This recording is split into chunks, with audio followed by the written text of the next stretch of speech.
Angelina Sondag ungkap pembelajaran hingga ketakutannya di penjara selama 10 tahun. Seusai bebas, artis sekaligus politisi Angelina Sondag mengenang masa-masa dirinya saat berada di dalam penjara.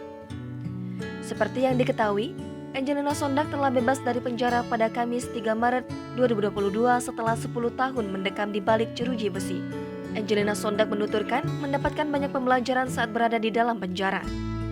Dilansir tribunwow.com, melalui kanal YouTube Kema Entertainment pada Jumat 11 Maret 2022, Angelina Sondag merasa bersyukur lantaran kedua orang tuanya memiliki penghasilan sehingga dapat mengirimkan makanan dan mengurus anaknya Keanu Jabar Masaid.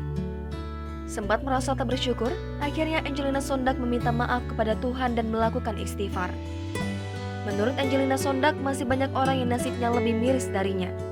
Selain itu, Angelina Sondag bercerita bahwa ia berusaha menerima dirinya sebagai narapidana dan warga binaan. Bahkan, Angelina Sondag sempat berpikir tidak ada orang yang mau berteman dengannya. Ia takut narapidana menganggapnya sebagai seorang koruptor. Lebih lanjut, dugaan Angelina Sondag tersebut salah. Angelina Sondag diterima baik oleh narapidana lainnya. Selanjutnya, perempuan 44 tahun itu mengungkapkan ia ditempatkan di penjara yang campur dengan narapidana lainnya dengan berbagai kasus. Tapi saya ditempatkan di blok besar, jadi nyampurnya antara kasus pembunuhan, maling sundal. Jangan lupa subscribe, share, komen, dan like ya.